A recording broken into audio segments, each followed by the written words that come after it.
Halo, waktunya kamu simak podcast Care and Support yang dipersembahkan oleh International Labour Organization dalam rangka menyambut International Day of Care and Support pada 29 Oktober, dan ini tentunya menjadi series of podcast ILO dan KBR untuk mempromosikan pentingnya kerja layak dan ekonomi perawatan. Akan ada beberapa topik tentang ekonomi perawatan yang akan berjalan sampai beberapa minggu ke depan, sesuai dengan 7 strategi prioritas peta jalan ekonomi perawatan yang disusun oleh Kementerian Pemberdayaan Perempuan. Salah satu di antaranya ada 4 yang akan kita bahas, antara lain yang pertama yaitu layanan dan program pengasuhan anak atau daycare. Yang kedua, penguatan layanan perawatan lansia. Yang ketiga, peningkatan akses terhadap cuti maternitas. Yang keempat, peningkatan keterlibatan laki-laki dalam perawatan termasuk cuti paternitas. Pada episode kali ini, kita akan ngobrolin tema penguatan layanan lansia yang berkualitas. Bersama saya, Naomi Liandra. Saudara, Indonesia sedang mengalami bonus demografi. Namun di balik itu juga ada tantangan yang tidak kalah besar, yaitu peningkatan jumlah penduduk lanjut usia atau lansia.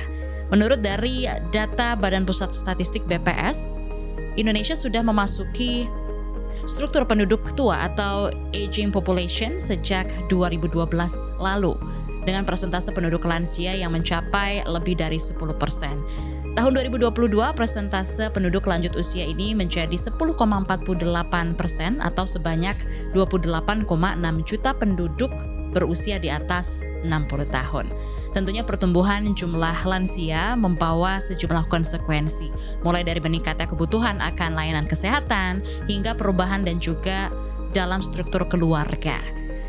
Nah, dalam episode kali ini kita akan membahas berbagai aspek terkait dengan penuaan penduduk di Indonesia, mulai dari tantangan yang dihadapi oleh lansia dan keluarga mereka, sampai dengan upaya pemerintah dalam memberikan perlindungan sosial.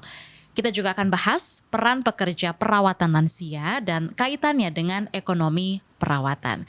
Lebih jauh, kita akan berbincang dengan narasumber kita, Mbak Erly Dewi Nuriana. Ya, selamat pagi Mbak Naomi. Selamat pagi Mbak Erly, terima kasih sudah hadir. Beliau ini adalah National Project Coordinator untuk Care Economy. Mbak Erly, mengapa nih Mbak peningkatan jumlah penduduk lansia di Indonesia harus menjadi perhatian yang serius?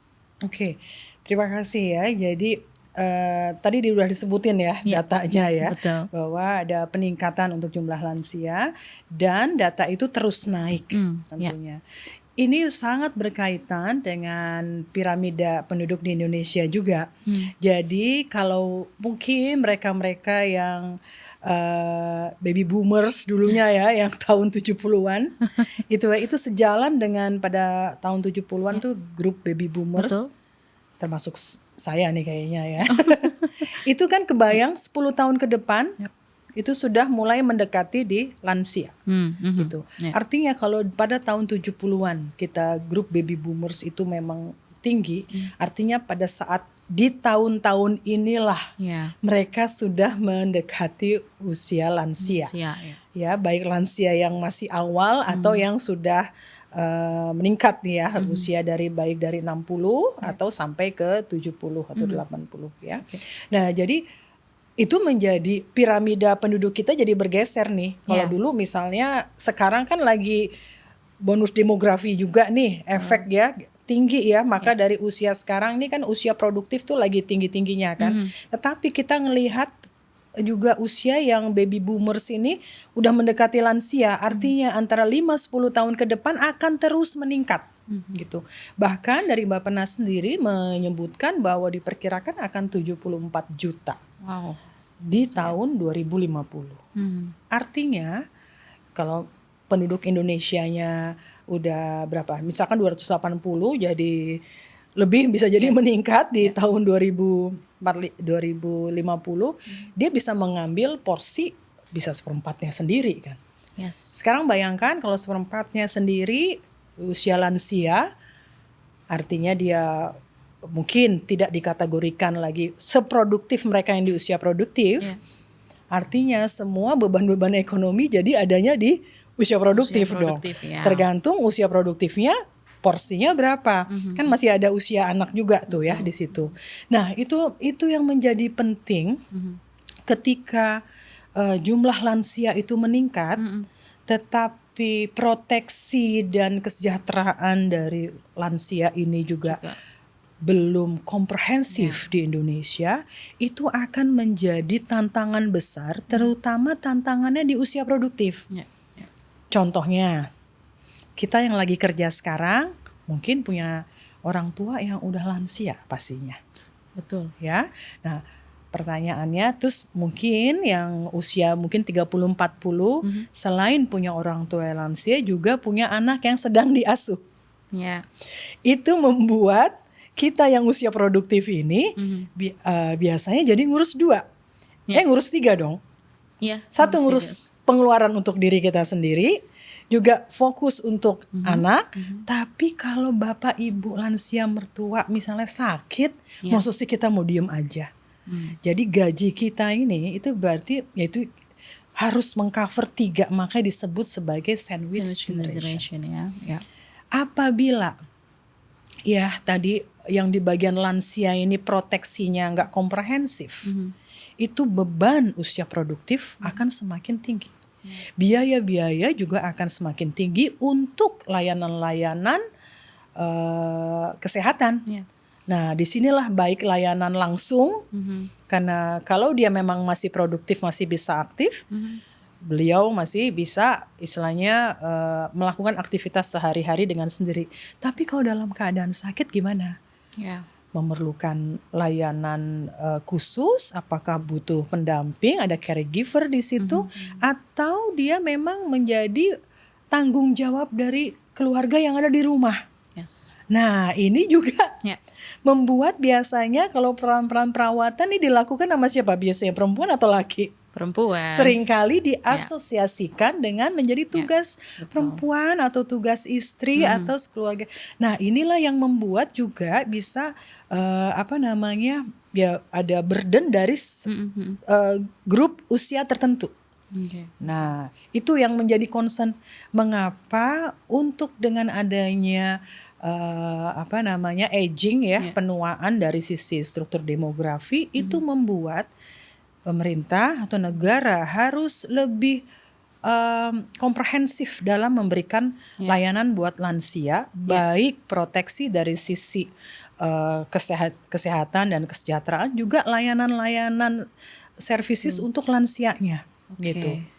Agar tadi nggak timpang, karena akan banyak keluar biaya di situ ya. Baik.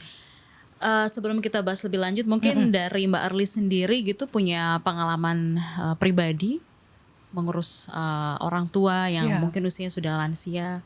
Ya, tentunya ini nggak cuma pasti banyak juga punya pengalaman seperti saya ya. Karena contohnya dulu sekitar 3 tahun lalu sebelum masa COVID, ayah saya kena stroke dan harus 1 tahun, sekitar 1 tahun lah harus sudah dirawat.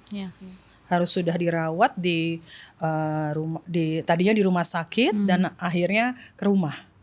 Nah, pada saat dilakukan perawatan di rumah, padahal itu posisinya di Jogja ya. Bolak-balik terus. Iya, jadi kita juga ada ibu saya juga di sana gitu. Artinya itu menjadi tanggung jawab akhirnya dari ibu, kebetulan yang di sana juga yang mendekati lansia juga. Dan pada waktu itu adik saya ada satu adik saya yang masih di rumah pada waktu itu. Padahal dia juga punya anak. Lagi hamil kalau nggak salah pada waktu itu. Nah, ini juga membuat kita harus berpikir pada waktu itu gimana nih, sedangkan saya kerja di Jakarta. Mau nggak mau kita kalau udah perawatan di rumah, udah karena lansianya nggak cuma lansia yang tidak sakit, tapi ada biasanya kan diikuti dengan kondisi-kondisi kesehatan tertentu. Disitulah muncullah kebutuhan-kebutuhan untuk perawatan. Perawatan karena beliaunya stroke, karena sudah lansia gitu ya. Jadi akhirnya mau gak mau kita harus mencari yang home care ya. Jadi ada yang perawat untuk yang elderly, tetapi dia juga bisa mengatasi kasus-kasus yang karena dia sakit nih.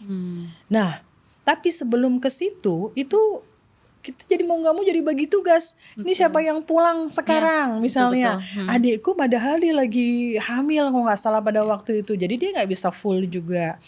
Terus ibuku yang sudah mendekati lansia juga, udah lansia juga nggak bisa full. Karena bayangkan harus 24 jam. Ya, banyak keterbatasan juga. Iya. Itulah yang membuat akhirnya kita mengambil keputusan untuk meng-hire satu perawat di rumah yang laki-laki gitu.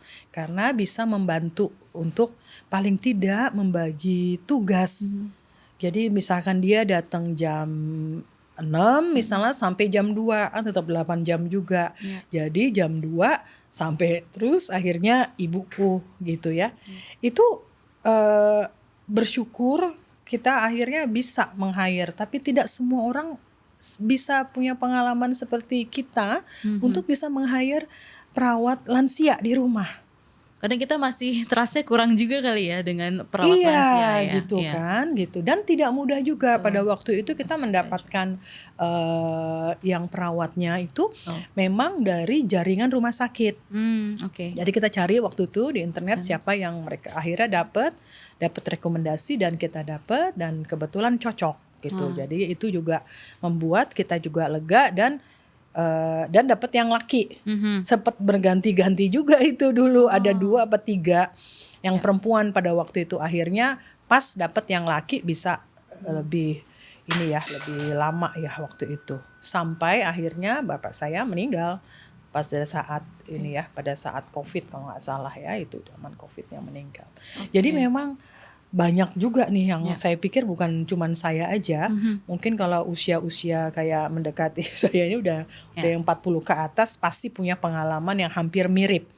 Kalau keluarganya banyak anak mungkin gantian siapa yang ngurus. Tapi kalau enggak itu juga bisa jadi konflik di keluarga. Kalau tadi satunya sibuk kok cuman aku yang ngurus. Nah, biasanya begitu. Jadi nggak semua orang juga bisa punya privilege bisa meng-hire. Dan kita ya itulah menjadi tantangan lah. Maka penting banget memang untuk bisa punya memastikan tadi ya layanan lansia terutama perawatnya mungkin aksesibel. Mungkin kita memang belum pernah pada mereka yang yang ternyata udah nggak ada keluarga lagi, yang masih muda atau keluarganya di mana kan mau nggak mau pilihannya sulit juga. Ada nggak shelter lansia yang bisa diakses gitu. Andaikan ada, merasa berdosa nggak naruh orang tua itu juga terkadang begitu ya. Stigmanya dengan adanya orang tua yang masih sehat begitu lalu kita menitipkan begitu ya, seakan kita sebagai anak nggak berbalas budi gitu ya atas kebaikan orang tua. Biasanya tuh selalu akan ada konflik dulu lah kecil di rumah antar kakak adik. Pasti. Kok kamu yang sibuk terus, kok cuman aku yang ngurus. Biasanya akan ada itu konflik seperti itu dikit ya, mengenai bagi tugas siapa yang ngurus, siapa yang ini gitu ya, seperti itu. Nah itulah yang membuat mengapa penting sekali untuk akses untuk layanan lansia yang komprehensif. Tantangan di Indonesia juga kita ini belum punya istilahnya asuransi sosial untuk lansia yang universal. Betul. Sekarang kalau kita tanya dengan kita selama bekerja ikut untuk asuransi ketenaga kerjaan, apakah dia sudah mengcover yang untuk pensiun atau belum?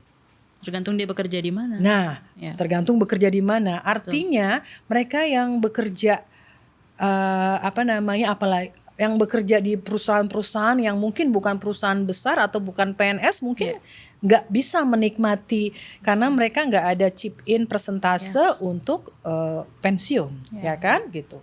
Nah itu juga menjadi tantangan sebenarnya di kita. Apa dampaknya? Karena pada saat kita nggak punya asuransi yang pensiun, artinya ketika kita masa pensiun kita tetap butuh makan, minum, dan Tentu. kesejahteraan kan. Betul. Jadi nggak ada pemasukan ini gitu. Itu juga membuat mengapa beban dari lansia biasanya diberikan kepada mereka yang masih usia produktif.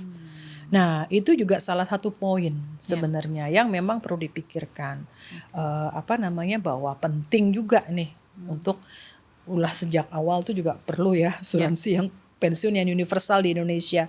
Tapi saya tahu itu memang tidak mudah. Pemerintah juga saya pikir sedang merancang untuk bisa mempersiapkan di pensiunnya supaya bisa universal. Gitu. Karena kita masih tantangan di asuransi yang tenaga kerjaan yang sekarang masih butuh untuk improvement. Namun yang paling penting itu adalah layanan-layanan lansianya paling tidak itu accessible, lebih banyak juga. Tapi seringkali itu masih menjadi budaya masih ada rasa bersalah tadi yang Naomi bilang gitu. Kita masih merasa bersalah untuk bisa menitipkan anak ke panti-panti lansia. Karena mungkin panti lansianya juga nggak sesuai dengan harapan kita kan. Betul. Nah itu juga menjadi tantangan. Maka dari itu memang perlu benar-benar diperhatikan apa poin-poin apa saja yang bisa membuat layanan lansia ini bisa accessible, komprehensif dan berkualitas juga gitu. Dan keluarga juga nggak merasa bersalah nih, karena bisa jadi akan ada perubahan perilaku. Kalau ternyata demand-nya sudah tinggi untuk kebutuhan lansia, itu kemungkinan akan muncul. Sekarang sebenarnya sudah muncul loh. Layanan-layanan lansia misalkan senior living namanya udah ganti kan. Betul. Misalkan rumah senior, ada juga yang kayak gitu tuh. Jadi sebenarnya sudah mulai ada beberapa variasi layanan-layanan shelter lansia yang sesuai dengan tadi ya istilahnya skala ekonomi. Walaupun yang memang banyak itu memang yang menengah ke atas. Ya artinya mereka yang punya dana ya itu yang bisa mengakses. Bagaimana dengan yang menengah sama menengah ke bawah? Ya, seringkali kan itu masuknya jadi kategorinya yang terlantar biasanya. Itu yang jadi tantangan juga jadi concern. Baik Mbak Arli. Nah, tapi kalau dari program pemerintah sendiri begitu untuk memberikan dukungan atau support bagi lansia tadi ada yang senior living atau yang di rumah senior begitu ya, atau bahkan yang tadi maaf banget itu mungkin di panti jompo begitu ya. Ini seperti apa dari pemerintah yang sudah ada saat ini? Sepengetahuan saya pemerintah tuh sudah punya strategi untuk pengurusan lansia. Dan di dalam konteks perlindungan sosialnya, gitu. Jadi ada istilahnya mungkin bantuan-bantuan sosial yang diberikan kepada lansia, itu ya. Itu saya pikir sudah dimulai dijalankan dan sehingga bisa menjadi terdata ya di Kementerian Sosial, gitu ya. Jadi skema-skemanya sudah mulai ditingkatkan. Namun yang menjadi concern juga bahwa karena akan bisa ada tren perubahan perilaku, tidak hanya karena beban itu kan biasanya di keluarga. Nah, akan sangat meningkat juga kebutuhan tadi lansia untuk bisa mengakses layanan lansia, terutama khususnya di shelter-shelter yang terjangkau. Pada saat ini program-program yang terkait dengan lansia yang awal itu sebenarnya juga sudah mulai berjalan dan dipromosikan oleh pemerintah. Misalnya lansia-lansia yang awal ini sebenarnya mereka udah mulai diikutkan untuk tetap bisa aktif di dunia kerja. Ya, karena kan sekarang coba usia pensiun berapa di sini regulernya? 55, 60? Iya kan ada antara 55 sampai 60. Betul. Tapi kan kalau kita lihat seiring dengan kualitas gizi, orang yang berusia 60 ini ya masih gagah ya, dan ibu-ibu juga masih semangat untuk bekerja. Betul. Nah, padahal kalau kita lihat job vacancy rata-rata umurnya kan sebutin umur enggak. Nah, ya kan? Jadi umur berapa sampai berapa, yang 40 aja berarti udah advance, nggak mudah kadang-kadang kan. Walaupun itu juga salah satu kritik ya. Kita nggak boleh sebenarnya nyebutin di dalam job vacancy itu umur. Karena harusnya orientasinya kompetensi. Ya, dan status juga sering ya. Iya. Nah, itu kenapa? Karena itu akan mendorong mereka-mereka yang sebenarnya secara official mungkin sudah pensiun tapi sebenarnya masih produktif, dia tetap bisa melakukan Hal yang produktif ya. aktivitas produktif dan menghasilkan uang. Ya, itu yang sebenarnya juga mulai dikasih bridgingnya untuk lansia yang awal itu biasa tetap bisa bekerja, walaupun mungkin tidak lagi full time atau ada beberapa pengaturannya, tapi itu membuat aktivitas-aktivitas lansia juga hidup. Gitu, jadi bisa tetap aktif, produktif. Kalau yang sekarang kan mungkin rata-rata misalnya kalau di desa ada pengajian, aktif di posyandu gitu ya. Tapi kan nggak semuanya begitu. Karena tadi kita secara individu kan punya perbedaan interest. Kalau suka nyanyi gimana? Kalau sukanya ngajar gimana? Kalau sukanya kalau dulu yang tadinya bekerja di pabrik terus kompetensinya kan nggak bisa langsung terakomodir ya di dalam kegiatan. Nah, ini juga peluang-peluang kesempatan untuk tetap aktif produktif itu juga menjadi penting. Namun pada saat dia sudah dalam kondisi memang biasanya kalau udah keluarga inti yang sudah susah gitu ya, bagusnya dari secara budaya kita masih banyak di keluarga. Namun apabila keluarga udah gak sanggup, pemerintah perlu memikirkan layanan-layanan untuk shelter lansia yang bisa mengakomodir guilty feelingnya kita untuk bisa tetap berkualitas juga layanan lansianya, layanan shelter lansia juga berkualitas, tapi di sisi lain istilahnya yang usia produktif ini bisa dibagi nih bebannya, jadi nggak mengurangi kesempatan untuk bekerjanya, sehingga juga tadi dengan adanya mungkin kalau tidak harus di shelter tapi adalah pekerjanya juga bisa membantu kita, tentunya akan membantu kesejahteraan di keluarga dan membantu kesejahteraan pekerja yang bekerja untuk lansia. Baik Mbak Arli. Lalu tadi sudah disampaikan beberapa hal tantangan juga ya dalam pengembangan layanan perawatan lansia. Tapi mungkin bisa disampaikan kembali tantangan utama dalam pengembangan layanan perawatan lansia di Indonesia tuh secara umumnya seperti apa Mbak Arli saat ini? Iya, jadi tadi konteks budayanya lebih banyak dominan ya. Iya, lebih kultural ya. Iya. Namun kalau tersedia, jadi karena memang ada konteks budaya yang cukup dominan, ada merasa bersalah, kayak dosa deh kalau nggak ngurus orang tua sendiri. Di satu sisi juga ada kepuasan untuk bisa ngurus orang tua sendiri. Sampai misalnya kalau memang sudah waktunya harus berpulang. Tapi ada kepuasan pada kita untuk bisa ngurus orang tua sendiri. Namun dalam kondisi-kondisi khusus, banyak keluarga juga harus berada dalam pilihan sulit. Karena nggak ada orang di rumah ini. Padahal kita tetap harus bekerja. Disitulah keperluan untuk adanya shelter-shelter yang bisa mengakomodir tetap kualitas layanan lansianya terjaga, tapi juga kitanya juga tadi ya nggak merasa bersalah. Maka dari itu upaya untuk penyediaan layanan lansia yang berkualitas dan komprehensif itu udah mulai diperlukan, secara bertahap diperlukan, karena biasa itu akan terlihat di 5-10 tahun ke depan. Mungkin sekarang belum begitu ya. Gitu, tapi 5-10 tahun ke depan itu akan lebih nyata, jumlah lansia lebih meningkat ya. Kalau tadi udah bertahap bisa 10% udah meningkat. Lalu apa yang bisa membuat masyarakat begitu ya, masyarakat umum yang mungkin juga ingin membuat kenyamanan pada orang tuanya yang sudah lansia untuk mungkin tinggal di senior living begitu, atau mungkin di tempat yang memang dikhususkan untuk lansia tapi tanpa ada rasa bersalah, apa kira-kira upaya dari pemerintah supaya bisa merubahlah mindset itu?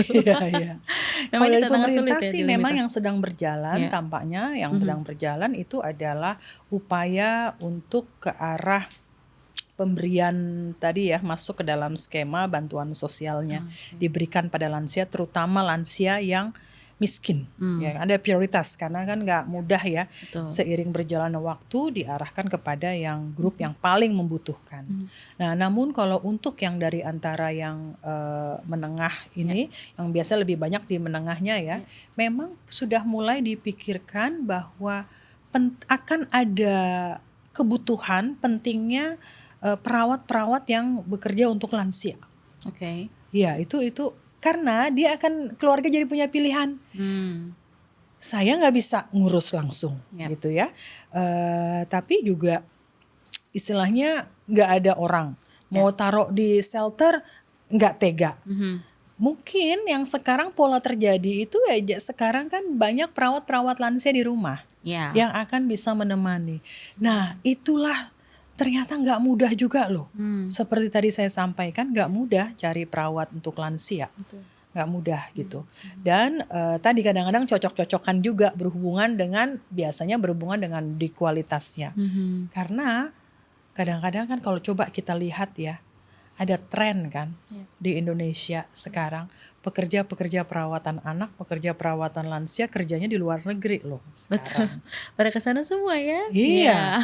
Gitu. Jadi mereka karena demand-nya tinggi karena negara-negara seperti di Eropa yang sekarang lagi trennya itu kan di Eropa nih ya, mereka masuknya untuk di perawat-perawat lansia. Karena mereka udah aging populasi duluan. Jadinya kebutuhannya real. Padahal SDM mudanya itu mereka ada kesenjangan. Disitulah mereka membutuhkan pekerja-pekerja Indonesia. Ya kan? Nah, kalau untuk yang di rekan-rekan yang berjalan sekarang misalnya rata-rata kan kalau yang bekerja di Taiwan, bekerja di mana? Bekerja di Hong Kong gitu. Mereka rata-rata ada masuknya biasanya PRT, pekerja rumah tangga. Gitu. Padahal itu juga ada pekerja rumah tangga yang sebenarnya aspek yang dia lakukan tuh sebenarnya merawat lansia. Kita tahu ya banyak kasus untuk merawat lansia dan merawat anak, tapi dominannya merawat lansia. Artinya kebutuhan aging population itu pasti akan terjadi di Indonesia juga. Pertanyaannya udah siap belum kita mempersiapkan? Jadi enggak kalau ada pekerja perawatan lansia tidak hanya dikirim ke luar negeri, persiapkan 5 tahun 10 tahun ke depan kita akan punya kebutuhan yang meningkat juga. Ya, jadi mengapa? Karena di sinilah yang membuat salah satu poin untuk pekerja perawatan itu juga perlu diakui. Jadi sebagai pekerja formal juga. Kalau saat ini biasanya kan di bawah yayasan-yayasan gitu ya. Di bawah yayasan atau mungkin kalau untuk yang pola yang terjadi kan biasa kita cari tetangga bisa nggak ada yang ngurus. Tapi kalau udah lansia udah nggak bisa lagi. Kalau ngurus anak bisa ambil tetangga yang bisa dipercaya karena udah pernah ngurus anak. Tapi kalau untuk lansia nggak dia play-play biasanya lebih main-main. kompleks. Dia membutuhkan ilmu-ilmu perawatan juga, perawatan basic lansia. Kalau dalam kondisi sakit dia jadi ada kompetensi tertentu yang diperlukan. Apalagi kalau kondisinya khusus. Nggak cuman lansia aja tapi dia kondisi sakit ya. Mungkin kalau lansia jadi artinya memang ada program untuk bagaimana menyambut lansia ya juga udah harus lebih komprehensif untuk bisa tetap produktif dan ada support dari terkait dengan skema perlindungan sosialnya baik melalui pensiun sehingga dia tetap punya uang nih gitu ya. Tetapi juga layanan-layanan lansianya juga accessible dan berkualitas dan juga dari pekerjanya. Jadi ada berapa aspek tuh? Sekitar 5 aspek yang saling berkaitan.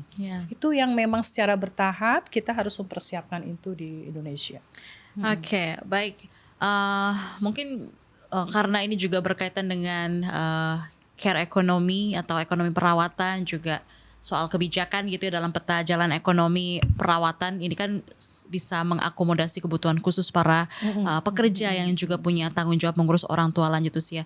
Ini seperti apa kira-kira kebijakan dan program yang memang sudah dirancang dalam peta jalan ekonomi perawatan ini, Mbak Ya, Erli? tadi sudah saya sebutkan bahwa kalau dari sisi aspek strategi, rencana strategi untuk lansia itu memang pemerintah sudah ada dalam konteks untuk ke arah perlindungan sosialnya, Ya. gitu ya. Itu udah masuk. Nah, kalau untuk dari peta jalannya, ini yang sedang kita upayakan untuk bisa memperkuat program pemerintah yang sudah ada. Itu juga maka dari itu di Kementerian Pemberdayaan Perempuan dengan peta jalan ini itu mulai concern pada pentingnya layanan-layanan perawatannya ini juga. Layanan Gitu. perawatannya ya. Dan campaign tentang tadi ya, penting layanan perawatan ini dalam konteks budaya itu penting, itu masuk di dalam indikator-indikator yang di dalam peta jalan ekonomi perawatan khusus untuk di layanan lansia. Jadi perlu juga edukasinya tuh juga penting bahwa tadi layanan lansia ini penting dan harus ada pilihan nih keluarga. Betul. Untuk bisa memastikan orang tua kita atau lansia itu bisa tetap berkualitas, tetap sehat, tetap bisa produktif dan tetap bisa melakukan aktivitas sehari-hari. Tapi kalau misalkan dia harus didampingi, memang harus disediakan pekerja perawatan yang untuk lansia yang bisa mendampingi gitu dan diakui secara ketenaga kerjaannya ya. Jadi yang di peta jalan lebih mengarah kepada di situ. Satu poin adalah di layanannya, yang kedua edukasi untuk masyarakat karena banyak kultur jadi kita bilang kayak merasa bersalah. Tapi sebenarnya kalau kita ada layanan lansia yang berkualitas sesuai dengan harapan kita, tentunya mengurangi rasa bersalah. Betul. Kita sebagai anak literasi ya. Iya, pada jadi masyarakat itu juga. yang jadi layanan berkualitas ini akan meningkatkan kepercayaan keluarga untuk bisa bersedia menaruh orang tua di tuanya, layanan yang shelter ya, layanan lansia yang shelter misalnya gitu. Nah, mungkin dari kualitas kita sekarang bicara soal pekerja perawat lansia begitu ya. Seperti apa nih kualitas dan skill para pekerja perawat lansia saat ini? Apa saja yang kira-kira harus dibutuhkan atau langkah yang bisa dilakukan untuk meningkatkan kualitas kerja para perawat lansia ini? Ya, seperti tadi kita sampaikan bahwa biasanya kita mencari pekerja yang untuk bisa mengurus lansia itu istilahnya begini, lebih mudahnya biasanya nyarinya PRT dulu kan. Nah ya gitu ya, biasanya pekerja rumah tangga. Nah itu juga padahal yang namanya pekerja rumah tangga kerjaannya kan banyak ya. Kadang-kadang gak cuma ngurus orang tua tapi ngurus anak dan juga ngurus masak, makan, minum, ya kan. Nah untuk itu memang khususnya mereka dari pekerja yang merawat lansia, kalau mereka berasal istilahnya diawali tidak ada kompetensi khusus karena biasanya yang dicari aku cari PRT deh gitu.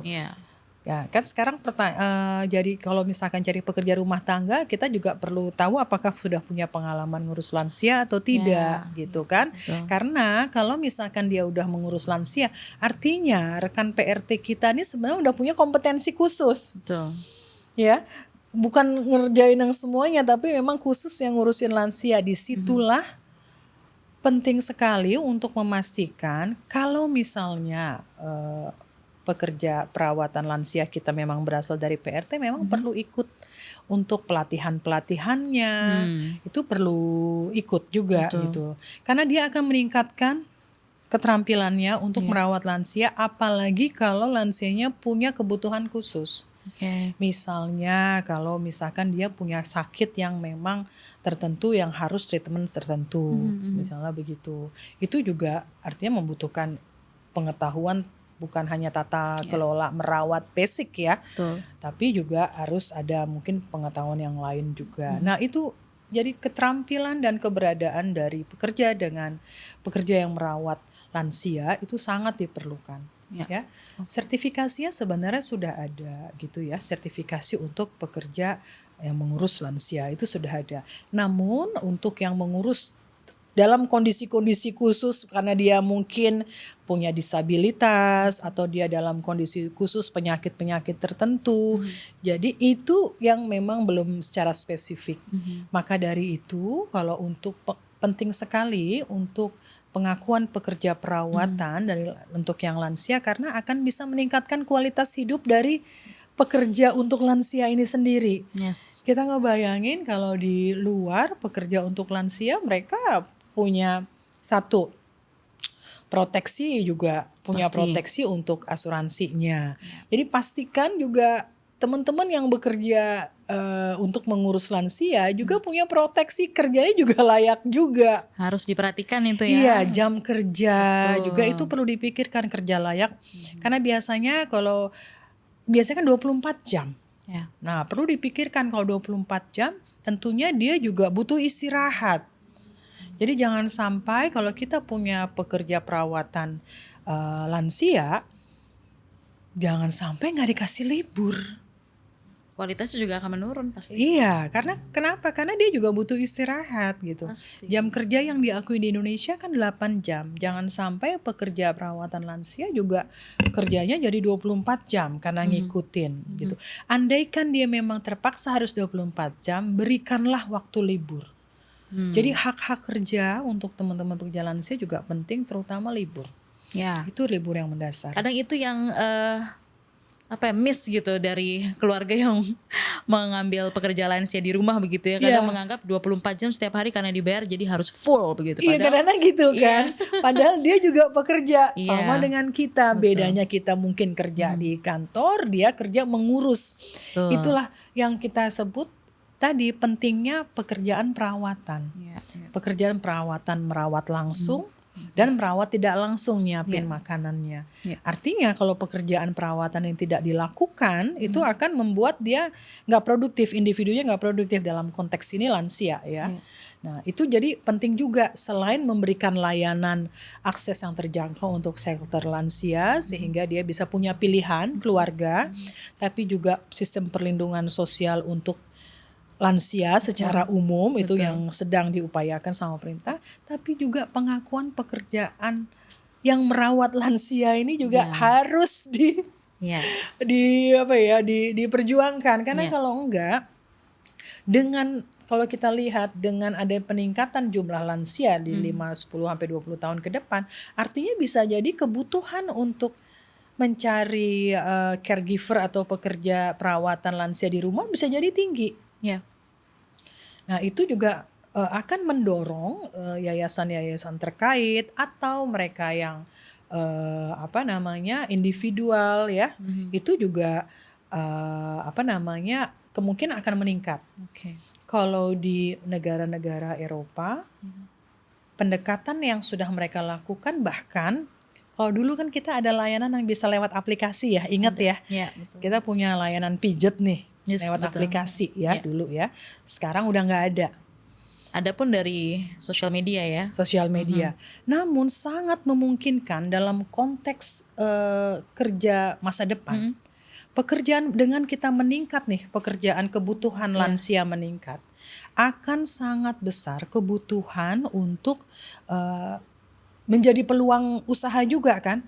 Untuk mempertemukan antara keluarga dengan pekerja perawat lansia itu akan besar dan sebenarnya di Indonesia sudah ada beberapa yayasan-yayasan yang akhirnya membuka itu dalam bentuk aplikasi tapi sederhana ya. Mungkin ini kemungkinan akan besar, akan bertambah. Jadi entah bisa jadi penambahan di satu aplikasi yang berjalan, bisa jadi itu juga akan aplikasi khusus ya untuk itu karena biasanya itu disediakan oleh perusahaan-perusahaan atau yayasan yang ada ya. Nah jadi tantangannya ke depan itu adalah kalau pekerja perawatan untuk lansia ini tidak direkognisi sejak awal terutama kerja layaknya, nanti itu akan menjadi tantangan mereka karena hubungannya kan bukan ada hubungan kerja. Jadi akan bisa menjadi tantangan yang terjadi dengan Betul. di pekerja transportasi kita yang online. Yes. Jadi di kerja layaknya ini, jadi nggak dihitung gaji karena dia mitra dianggapnya. Artinya itu bisa menjadi tantangan ini. Betul. Ya, mungkin kalau sifatnya cuman yang model 1 atau 2 hari nggak ada masalah. Tapi kalau yang ternyata sebulan kan itu Kasian akan juga, iya. kerja layak untuk pekerja Betul. perawatan lansia juga Iya. bisa jadi tantangan. Jadi peluang-peluang kerja perawatan ada di negara Eropa kayak di Spanyol dia sudah banyak itu. Iya, iya. Sifatnya lewat aplikasi. Iya. Karena untuk mempermudah mencari di mana. Oke. Gitu. Nah di Indonesia sekarang memang belum ada. Itu. Tapi Barli. Iya. belum banyak tapi bukan berarti nggak ada. Nah itu berkaitan dengan yang tadi Mbak Arli sampaikan juga. Ini gimana nih Mbak dengan bertambahnya populasi lansia juga ya kan di Indonesia, permintaan akan layanan perawatan lansia juga pasti terus meningkat begitu ya. Gimana kita bisa mempersiapkan tenaga kerja yang cukup dan juga berkualitas supaya bisa memenuhi kebutuhan ini Mbak? Apa kira-kira keterampilan yang memang harus dipunyai oleh para pekerja perawat lansia ini di masa depan, dan bagaimana juga kita bisa mengembangkan program pelatihan yang relevan? Silakan. Ya, jadi bukan berarti nggak ada ya. Jadi SKKNI atau sertifikasi untuk tenaga kerja berhubungan lansia itu sudah ada. Gitu. Nah sekarang bagaimana memastikan mereka yang bekerja untuk merawat lansia ini juga ikut di sertifikasi itu dan terregister. Karena yang terjadi sekarang yang terdaftar mungkin mereka yang ada di yayasan, tapi bagaimana mereka yang ada di komunitas itu udah terdaftar atau belum? Nah ini yang penting sekali untuk juga dari sisi ketenaga kerjaan perlu tadi ada satu job klasifikasi tentang pekerja perawatan. Karena pekerja perawatan bisa lansia, kebutuhan khusus atau apa anak ya kan, salah satunya lansia. Gitu, salah satunya atau mereka untuk perawatan jangka panjang. Nah inilah yang membuat mengapa penting untuk di satu sisi pengakuan pekerja perawatan. Termasuk pekerja perawatan lansia, karena disitulah skill-skill harus dipenuhi dan terregistrasi. Mereka-mereka yang ada di kita bilang mungkin informal workers yang bekerja di bidang perawatan lansia harus juga didorong untuk bisa terdaftar, karena untuk meningkatkan kualitas kerja layaknya. Karena kan banyak juga ya tantangan di di teman-teman yang kerja perawatan. Pertama, jam kerjanya gimana? Udah gitu dapat perlindungan sosial atau enggak? Istilahnya bisa akses layanan kesehatan apa enggak? Bisa layanan istilah BPJS tenaga kerjaannya ada atau enggak? Jadi perlu sekali untuk melihat aspek-aspek kerja layak bagi pekerja layanan perawatan yang lansia ini. Jadi standarisasi, lalu itu berhubungan dengan pengakuan pekerjaan perawatan sehingga dia bisa terlindungi juga dari sisi kalau ada kecelakaan kerja gimana, ya kan? Bagaimana kalau mengalami harassment karena dia di rumah, kadang-kadang harus berhadapan dengan keluarga yang menjadi tantangan, itu juga menjadi tantangan. Nah, jadi perlindungan pada pekerja perawatan lansia juga harus sudah mulai dilakukan, dan ini nanti bisa berkaitan dengan gaji dia ya. Jadi otomatisnya di situ. Jadi pengakuan pekerjaan perawatan lansia itu juga udah mulai harus dirintis. Ya, gitu. Oke. Baik Mbak Arli, terakhir statement yang mau disampaikan dengan bahasan kita saat ini, silakan. Ya secara umum karena Indonesia sudah mendekati di aging population ya, dari 5 sampai 10 sampai 20 tahun ke depan, maka dari itu penting bagi negara untuk bisa mempersiapkan sebuah layanan lansia yang komprehensif. Baik dari sisi layanannya dan juga pekerjanya yang bekerja dengan perawatan lansia, dan juga mekanisme-mekanisme yang berhubungan dengan pelindungan sosial bagi lansianya sendiri nih. Dan juga yang caregivernya, tadi yang keluarga ya, perlu juga dilindungi juga dan perlu mendapatkan perlindungan sosial di situ. Jadi keberadaan shelter-shelter lansia sudah harus mulai dipikirkan agar bisa memenuhi semua klasifikasi kondisi sosial ekonomi. Jadi nggak hanya bisa dijangkau pada mereka yang menengah ke atas.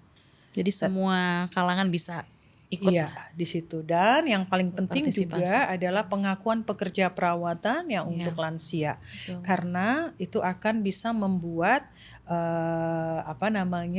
berkontribusi juga pada tenaga kerja di Indonesia ya.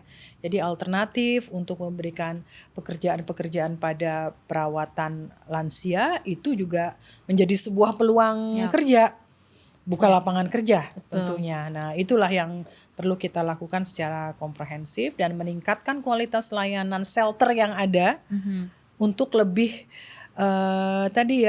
jadi berkualitas ya. Jadi kitanya juga lebih ikhlas nih kalau mau naruh terpaksa harus menaruh orang tua di situ, tapi kita pun lebih legowo ya untuk lebih legowo ya, nggak merasa bersalah karena kemungkinan kebutuhannya akan meningkat. Baik, terima kasih. Itu dia tadi perbincangan saya bersama dengan Mbak Early Dewi Nuriana, National Project Coordinator untuk Care Ekonomi di pagi hari ini terkait dengan penguatan layanan lansia yang berkualitas. Terima kasih Mbak Early untuk waktu Anda. Ya, terima kasih Mbak Nomi. Dan juga terima kasih sudah menyimak podcast Care and Support yang dipersembahkan oleh AILO. Dan tentunya untuk ide serta masukan juga silakan Anda bisa kirimkan email ke podcast@kbrprime.id dan tulis di bagian subjek podcast Care and Support. Ikuti juga podcast yang cocok untuk Curious Minds kamu di www.kbr.id atau platform mendengarkan podcast lainnya. Sampai jumpa di episode selanjutnya. Saya Naomi Liandra pamit. Sampai jumpa.